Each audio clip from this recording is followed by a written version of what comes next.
我本以为撩人是个技术活，直到我姐的酒吧新来了个调酒师，长得贼漂亮，我天天变着花样逗她，有事没事我就跑去撩拨。看你有2只手癌，要不要分我1只？千空即是色即是空，我对你不一样，有空就闪。最近没啥胃口，如果是你的豆腐倒是可以吃，但他始终吊着我，对我不清不楚的行。转头我就把人拉黑，跑去旅游。回家的当天，我被人拉进怀里，低沉沙哑的声音缠绕在耳廓，我想亲你求你。我就晚了20分钟到酒吧，白芷柔面前就坐了一排男性，上到有年纪的富二代，下到刚读大学的弟弟。我姐让他来酒吧当调酒师，很明智，业绩直接翻了2倍。要不说靠脸也能吃饭，站在那就是摇钱树。吧台只有角落还有个位置，我坐在那撑着下巴看白芷柔，她长着张多情的脸，桃花眼，轻轻勾着碎发落在眉骨晕出几分随意，可能是我眼神太炙热。白芷柔朝我这边看过来，她从容地拿起摇壶碗里倒酒，那纤细白嫩的小手钥匙抱住我不知道多带劲。白芷柔走过来，把一杯橙红色分层的伏特加放在我面前，只有这杯，多的没有。说完就转身走，生怕我开口说出惊世骇俗的话。旁边有男生问我，为什么你的和我们的不一样？酒单上没这个。我嬉皮笑脸，因为这是特调，特别为我调的，是芷柔姐姐对我的爱。男生表情一下凝固了，回头和朋友窃窃私语。结果一传4、5、6、7、8把台的男生都走得差不多了，我把空酒杯递给白芷柔，她接过的时候，我的指腹擦过她的手背。怎么办？我把你的富豪哥哥给气走了，要赔吗？她微眯着眼睛看我，漫不经心的开枪，没几两肉卖也卖不了多少钱。则又装听不懂。我姐不知道从哪突然冒出来，抬手拧住我的耳朵，没用力，但丢脸。铃木，你又在这混酒喝？白芷柔，我说没说过，这小子再来不准给他酒，他酒品有多差你不知道。我不服，听不得这种话，站起来就要和他 battle。我姐无语的翻了个白眼，不带一丝犹豫的把我塞给白芷柔，给的酒你负责送回去。我和白芷柔沿着酒吧街往外走，两边的店铺还没打烊，很热闹。路过卖清补凉的，我嘴馋想吃，他却给我买，仗着白芷柔背对着我肆无忌惮的打，谅他身材不错，春光也不小，屁股也大。他转身的时候我还在回味，冷不丁对上了眼神，在看什么？我咳嗽2声，视线硬生生换了个地方，看你有2只手 A， 要不要分我1只？白芷柔挑眉轻笑，嘴角漾着浅浅的弧度。你上次对 Lucky 也是这么说的。Lucky 是隔壁酒吧的萨摩耶，经常串门来找我玩。我有次喝醉死活要他和我跳舞，小狗不愿意，趴在地上用毛把爪子藏起来。当时我好像就是这么说的。第2天还被狗主人笑了好久，不给签就不给签，怎么还挑人黑历史说呢？我气呼呼往前走，突然有个喝醉的男人迷迷瞪瞪的就往白芷柔那边转，路很宽，明显就是故意的。我立马拽着白芷柔的胳膊护在身后，居高临下逆着对面，脚软吗？那人眼神瞬间清明不少，哪还有醉意？不好意思，喝多了，没看清路。他说什么我都没听清，注意力全在白芷柔身上。这时候怎么就莫名其妙从胳膊滑了，掌心了，自然而然的握在了一起。他没甩开，任由我拉着，我也装作若无其事的样子四处看，又低头偷笑，有种不言而喻的暧昧，抽丝剥茧的融于空气中。胖的人内心荡漾，以至于走到民宿，我手里的清补凉都没能喝完。妈妈，忽然有个小男孩屁颠冲过来，抱住白芷柔的大腿，仰着肉嘟嘟的脸，奶声奶气的。妈妈什么玩意？我不会真喜欢上个渣女吧？还要无痛当吧？不到3秒的时间，我已经给自己演了场8点档狗血剧。白芷柔松开我的手，把她抱起来。你和谁来的？嘿嘿，我和爸爸来的。他说想你了。我和白芷柔同时看向不远处的休息区，才发现那里坐着个穿水蓝色西装的男人，典型的江南男子。他走了过来，微微一笑，芷柔，好久不见，别听西西胡说。他又看向我，你好，我是芷柔的老朋友冷无忌。我暗自松了口气，你好铃木。他们俩明显是有话说。我主动让出空间，转身朝楼上走。白芷柔叫住我，他今晚住这里，挂我账上。我心口莫名抽了一下，没有很疼，但就是不舒服。好，回到房间，我去浴室泡澡，总觉得手痒痒的，指缝似乎还留着残余的温度，热气升腾，晕出模糊的水痕。我想起和白芷柔第一次见面，大约3个月前，他拎着背包走进我经营的民宿，直接扣在桌面，小帅哥，请问这里能长租吗？我抬眼的瞬间就惊了，白芷柔属于看一眼就忘不掉的类型，浅褐色的瞳孔映着我的影子，连眨眼时睫毛颤动的弧度都像在慢绕着我的心间转。我把民宿风景最好的那间房租给了他，房价按淡季的算，看吧，长得好看的人走到哪都吃香。他每天睡到中午才醒，会到开放厨房弄些吃的，有时是碗杂酱面，也可能是2颗水煮蛋，看他心情。见我从楼上下来，他会随口问一句吃吗？我坐在高脚凳上，岛上的银铃发出声响，最近没啥胃口，如果是你的豆腐倒是可以吃。说完我就想扇自己嘴巴，欠惯了，人设不由自主朝男变态的方向靠拢了。白芷柔镇住几秒，眼尾弯成月牙。林老板不知道的还以为我在民宿搞什么特殊工艺，你这样很败坏我的名声啊。后来知道他会调酒，我问他要不要去我姐的酒吧当调酒师，我以为他会拒绝他，毕竟他只是个旅客而已，随时都能走。没想到他在这留了3个月。我秉承着对心动负责的理念，天天跑去酒吧撩拨他。他撑在吧台，光线从他眼睛恍惚，深邃到要把人吸进去。林默，你是想泡我吗？我不退反进，在距离他1指的地方停下，不可以吗？白芷柔嘴角一样的笑，没拒绝也没接受，像只蛰伏在黑夜逗弄玩具的猫。看你本事了。我本来还挺有自信的，可现在来了个冷无忌，直觉告诉我他们的关系不一般。我长叹了口气，站起身，正要拿放在架子上的睡衣，脚下一滑，膝盖不受控制的往瓷砖上倒，一阵钻心的痛感转回大脑，缓了好一阵，我才撑起身子去拿手机拨通白芷柔的电话。喂。白芷柔低沉的声音从听筒传过来，隐约还能听见西西在撒娇。我吸了吸鼻子，才不至于让自己哭出来，强装镇定的开口：白芷柔，我洗澡摔倒了，我姐还在酒吧，可能需要你送我去趟医院，待在浴室别动，我马上过来。我费力的把睡衣给自己套上，以免真空出门。白芷柔找前台拿了备用钥匙，开门直冲浴室。她应该也才洗完澡，头发还湿漉漉的顺着衣服往下滴，布料贴着皮肤，还能看见身材的轮廓。白芷柔蹲下来，视线落在我又红又肿的膝盖上，蹙着眉头：我送你去医院。她把我背起来，掌心的温度透过薄薄的睡意走出房间，看见了冷无忌，他话语温柔：我帮你吧。他背着我往外走，边说：不用，你带着西西赶紧睡觉吧，我照顾就行。到医院检查完，白大褂说我骨头软组织挫伤，半个月都要静养，最好别用到那条腿。白芷柔怎么背着我来的？又怎么背着我走？医生本来想提醒有轮椅的话，硬生生憋了回去，推了推眼镜。年轻人就是有劲哈，那可不。我偷笑在他手臂上捏了捏，是柔软的触感。白芷柔不咸不淡的瞥我一眼，再乱摸你自己回去。车上白芷柔的手机响了，因为连着蓝牙我也能听到。芷柔妈妈，你多久回来？你不在西西睡不着。小男孩嗓音软糯，带着天真的童稚气息。白芷柔不由得放低声音哄着你，乖乖，躺好一会就能睡着了。我给你念故事。我刚刚那点窃喜的感觉瞬间散开，转头看向窗外，回到民宿已经快凌晨3点。白芷柔想要扶我下车，我没像刚才那样靠着她，单腿踮脚，尽量离她远点。她皱了皱眉，顾由芬说把我背起来闹什么？我闭嘴没接话，想着赶紧把我送回房间。白芷柔把我放在床上，我以为她转身要走，结果她给我倒了杯温水。晚上要上厕所就叫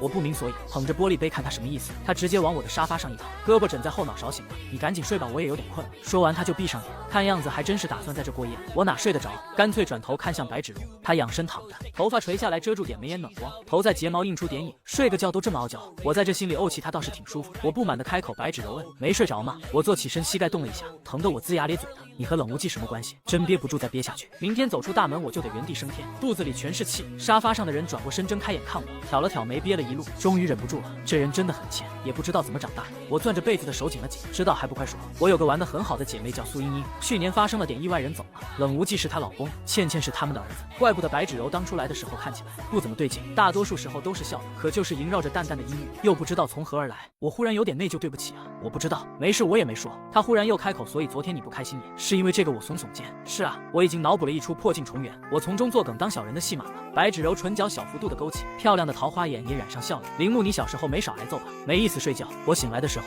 像往常一样坐在床上发了会呆，脑子还处于不能思考的状态。房间的门忽然打开，白芷柔手里端着个白瓷碗，没猜错的话是小米粥。醒了扶你去洗漱再吃东西。我就这么水灵灵被扶到厕所，她把牙刷递到我嘴边，略微挑衅的看我一眼，要我给你刷吗？我感觉自己耳根子在发烫，以前聊她的时候什么都敢做，现在她主动，我反而变得有些局促。不用，我又不是手摔了。白芷柔点点头后退，靠在门框上直勾勾的盯着我。大清早的就有个美女这么看着，谁能顶得住我？吃完东西，白芷柔打算背我去楼下的花园坐坐，刚走出来就看见了冷无忌，他表情错乱，声音都变得有些不稳。你们芷柔，你怎么从林先生房间出来？白芷柔低头看了我一眼，解释道他洗澡腿摔伤了，这几天都走不了路，晚上一个人不方便。我心里吐槽，你在才不方便吧？冷无忌视线落在我身上，面无表情的开口，是吗？摔这么严重？他的语气算不上好，能感觉出来在阴阳怪气。我哪能忍故意靠在白芷柔身上？是啊，这几天得麻烦芷柔姐姐当我的人工轮椅了。放在我腰上的手目的收紧，不轻不重地掐了我一下。行啊，记得给酬劳。冷无忌看我俩一唱一和的，也没招了半天说不出话。这是我姐不知道从哪飘出来了，一副还没睡醒的样子，头发跟鸡窝没区别。我靠，你俩发展这么快，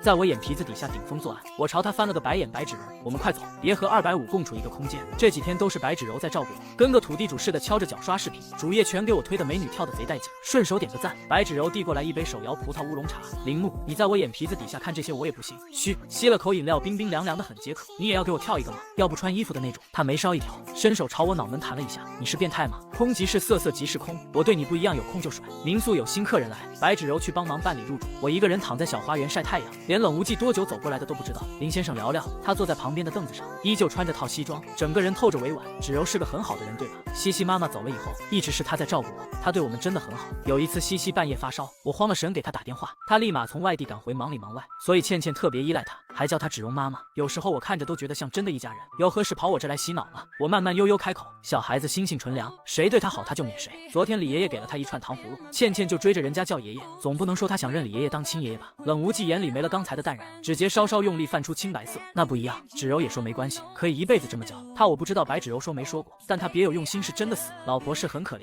可才不到1年就想要立马找还是老婆的姐妹。妹。冷无忌也不装了，脸色沉了沉。林默，你觉得他会为了你留在这里吗？他来这里只是旅游散心的，他有自己的生活和规划，你不过是个民宿老板，根本不是一个世界的人。我姐在看出我心思的时候，也这样问过我。白芷柔这个人很明显不是跟我一个圈子，他很自由，能随便在个地方待上几个月，也能随时都可以毫无负担的离开。我当时还很嘴硬，说自己只是好久没谈恋爱，想谈个美女。可为什么现实摆在面前，以后这么难受呢？冷无忌达到了自己的目的，站起身往白芷柔所在的地方走。西西跟在旁边撒娇，看着确实跟一家三口没有区别。民宿有客人过生日，邀请我和白芷柔一起参加，都是年轻人，玩得很嗨，气氛也不错，男男女女扎堆聊天，有来自五湖四海的人，彼此诉说着故事。有个女生端着酒杯朝我走过来，看着年纪不大，一头波浪卷，眼睛湿漉漉的。哥哥好，我叫苏玉荣，大3的学生。你们这里还招暑假义工吗？我是摄影系的，可以帮你们运营媒体平台，每年都有那么几个名额。我最近太忙，还没有时间审核。我把自己的联系方式推给他。可以啊，你一会把简历发给我看看，适合的话你直接留下。苏雨荣很擅长找话题，又和我聊了一会，他的朋友才把他叫过去，两人掐来掐去的，时不时回头看我一眼。我拿了杯，喝的坐在椅子上听他们唱歌。白芷流是这时候过来的。林老板行情不错啊，彼此。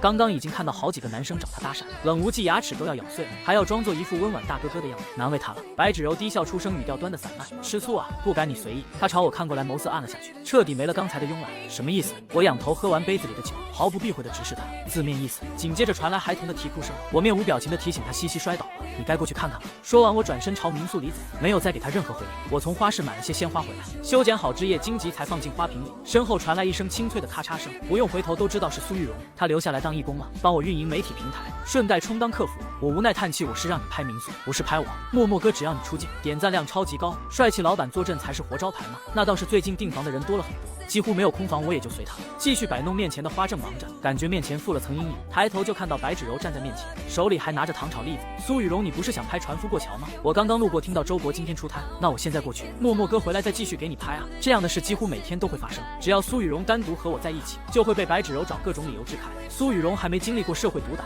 眼睛里全是清澈，抓着相机就往外跑，生怕错过。我撑在桌子上看白芷他惊天穿了件白色吊带，下面穿着短裙。周伯什么时候周一出摊过？他不在意的耸肩，从袋子里挑了颗板栗，拨开递到我嘴边。谁知道那张嘴刚出炉的很甜，他未就位，还特意用指腹摩擦了一下我的唇瓣。我瞬间觉得自己耳根子变得灼热起来，想退却，被他固定在双手之间。你要干什么？客人随时会下来。白芷柔得寸进尺，俯身凑近，停在我面前。他用鼻子轻蹭了下我，不是说看见我就想干坏事吗？我感觉整个人都被他的气息给包裹，这热烈又强势，距离越来越近，酥麻的感觉从四肢不断蔓延。芷柔妈妈，冷无忌带着西西走了下来，我连忙把白芷柔推开，他猝不及防往后踉跄了2步。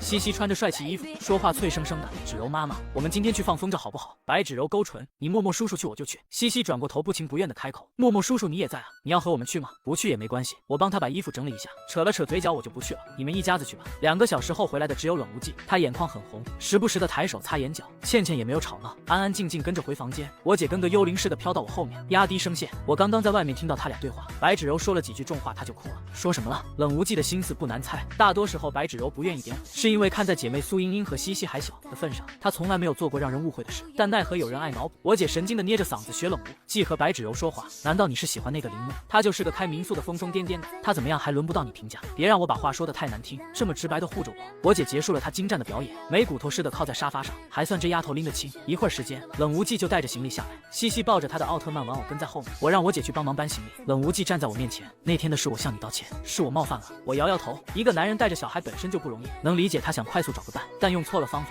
西西仰着头默默数数，我下次可以再来这里玩吗？可以，随时欢迎。晚上我姐给我打了个电话，你来把白芷柔接走。这星号调的酒全进自己肚子里了。到酒吧的时候，一眼就看到白芷柔趴在吧台上，侧脸埋在臂弯里，手里还握着酒杯。我走过去低头看她，碎发贴着眉，双眸染上了一层水雾。回家吗？她盯着我看了几秒，缓缓坐起身，点头回弹要签。卧槽，怎么会这么乖？好想干点坏事。白芷柔的指节穿进我的指缝，轻轻扣住，然后整个人朝我身上靠。她的呼吸落在我的颈侧，声音软软的，我有点晕。昏暗的光线笼罩在她身上，能看见泛红的耳尖。回到房间，我扶着白芷柔坐下，刚想给她倒杯水，被她突然拽了一下，直接坐在了她的边上。她环在我的腰上，下巴抵在肩膀，酒气混着淡淡的雪松味道缠上来，我心里有点慌。我跟她没关系，你别不理我。没等我回答，白芷柔抬头亲了上来，轻轻的一下，很快分开她的嘴角，勾着笑，哪还有刚刚黏黏糊糊的样子？我想亲你，我有点发懵，发出控诉你没醉，回来之前就醒了。白芷柔抬起我的脸，用鼻尖蹭了一下，随后吻了上来，温热的触感在嘴里慢慢化开，像含着颗酒心的果断。我的手不知道往哪放，紧揪着他的衣服。白芷柔察觉到，握住我的手带到吆喝到这里。我气息不稳，想要推开他换气，却被他扣住后脑勺。跑什么？这才刚开始呢。房间里就只剩下床头，那盏夜灯还亮着。我看见白芷柔额前的碎发逐渐变得潮湿，我主动抱住她，也不知道多久平息的我只感觉到迷糊糊之间，有人亲了亲我的额头。我醒来就跑了，临时接到的通知要去隔壁省参加一个民宿交流大会，平常我都不会去的，这次我想都没想就答应了。苏雨荣正好要回学校，我就把她顺路带着。临上飞机，我收到白芷柔给我发的信息：你去哪了？出差你带苏雨荣不带我吗？我从这几个字里看出了委屈感，让我联想到她昨晚的样子，瞬间感觉热得慌。她能给我拍照，白芷柔我也能。这时空姐走过来提醒开飞行模式，我赶紧把手机丢进包里。民宿交流大会无非就是跟同行疗愈、营对接合作以及听别人吹牛。结束后，主办方邀请大家去吃饭，我不想去，派苏雨荣替我出席，自己则随便找了家民谣吧，点了杯调酒，颜色还不错，但没有白芷柔调的好喝。放在桌上的手机震了一下，是白芷柔发来的消息，在干什么？喝酒。他回苏雨荣也在吗？没在。下一秒白芷柔打来电话，我戴上耳机才接听，有事吗？白芷柔多久回来？我去接你好不好？不用，我自己就能回。隔了10来秒，白芷柔才开口一怒：你是渣男吗？睡了就跑。我庆幸自己戴了耳机，这要被人听到我还活不活？你少胡说，是你自己把持不住。白芷柔恩是我早有预谋，电话也是我让你姐打的。白芷柔太坦然了，以至于我都不知道说什么，赶紧把电话挂了，酒我也不喝了。回到酒店，白芷柔又给我发了条消息：生气了吗？她还加了个讨好的小猫表情包，我能清晰地感受到自己的心跳在加快，慌忙打下几个字：我要睡了，晚安。挂了电话，我在床上滚来滚去，落地窗映射出我的脸，嘴角勾着满面春光。没几分钟，我姐给我打了个电话，靠白芷柔不要脸，出卖我是不是神帝？我冤枉啊！她话还没讲完，手机就被抢走了。晚安，回来我去接你。白芷柔的腔调懒洋洋的，莫名的缱绻勾得人酥酥麻麻。好，我落地已经是晚上了，走出航站楼就看到白芷柔在门口等着，她很自然地接过我的行李，用另外一只手牵着我。我抬着交握的手，挑眉看他，我允许了吗？你就牵他，非但没松，还握得更紧了，还用拇指抹撒我的手背，自己家的不得堪景点，不然随便来的。苏雨荣正雨荣乖，雨荣都能抢我位置。说到这个，苏雨荣对我是有点好感，但谈不上喜欢。他有给我说过，少女的脸上是青涩的表情。我知道你可能不会对我有意思，但我不想憋着我他，不说以后会后悔。我有短暂的惊讶，很快的委婉拒绝。我有喜欢的人。他的眼神明显暗下去，沉默了几秒，又释然的笑了笑。是芷柔姐吧？其实我早就猜到了，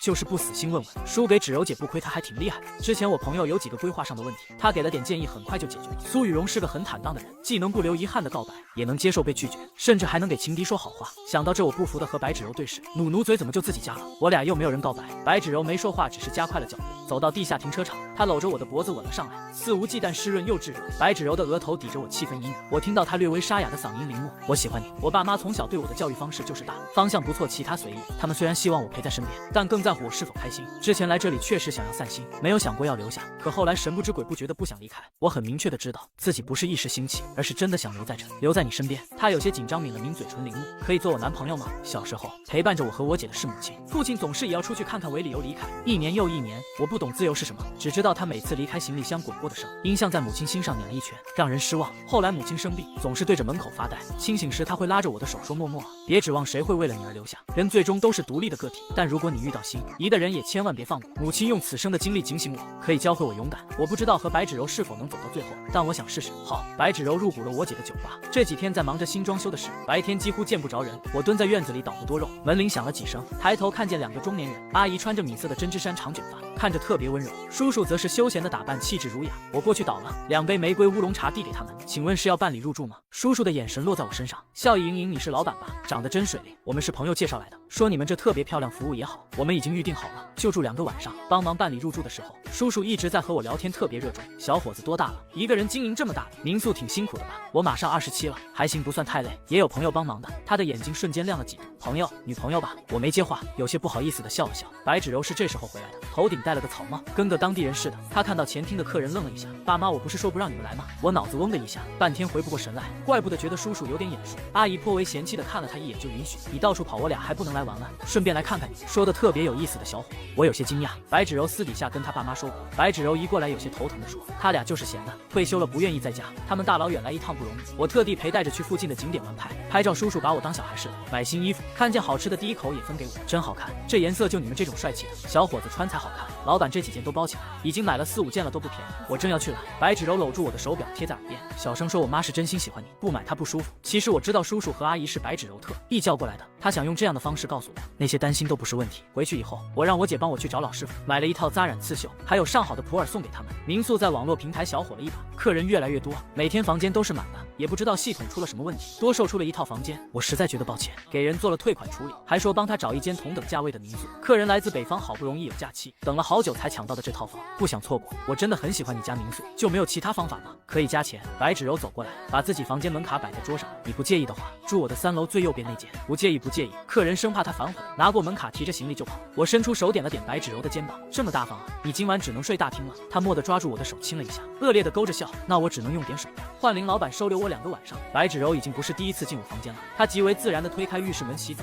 再出来的时候就只穿了条睡裙，水珠顺着脖梗向下滑，在锁骨转了个圈。她的身材是男生比较喜欢的类型，春光并不夸张，不过身材很好，再加上她又白隐隐还透着点光。白芷柔走过来，把毛巾塞到我手里，然后坐在我面前的茶几上，帮我擦头发。擦着擦着，事情的走向就不太对劲了。我不是站着的吗？怎么她坐在我腿上了？她的手怎么就放在我腰上了？白芷柔的眼里带着挑逗和诱惑，目光在我脸上游移，嘴角漾着笑意。我被她看得耳根燥热，索性用毛巾盖住她的眼睛，凑近亲了上去。她也不动，就这么让我亲。我有点气短，搂着她的腰，把头埋进她的春光里。白芷柔，你故意的是吧？她在我耳边笑出声，手摸着我的背脊一点点往下。这就累了，那换我来。全文完。